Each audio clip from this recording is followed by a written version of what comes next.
मेरा नाम wing commander अभिनंदन है। मैं भारतीय वायुसेना में एक लड़ाकू विमान चालक हूँ। मैं टारगेट ढूंढने की कोशिश कर रहा था। आपके एयरफोर्स ने मुझे गिराया। उसके बाद मुझे अपना जहाज छोड़ना पड़ा था जो टूट गया था, और मैंने इजेक्ट किया। इजेक्ट करते ही उसके बाद जब मेरा पैराशूट खुला और जब मैं नीचे गिरा, मेरे पास पिस्तौल थी और लोग बहुत ज़्यादा थे और मेरे पास बचाव का सिर्फ एक ही साधन था। मैंने अपनी पिस्तौल गिरा दी तो मैंने भागने की कोशिश की। मेरे पीछे लोग आए थे, उनका जोश काफ़ी ऊंचा था।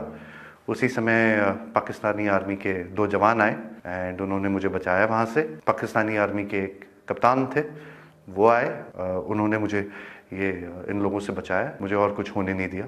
फिर वो मुझे अपने यूनिट तक लेके गए जहाँ पे मुझे फर्स्ट एड दिया गया एंड फिर उसके बाद मुझे हॉस्पिटल ले जाया गया जहाँ पे मेरी जांच हुई और मुझे और एड दिया गया।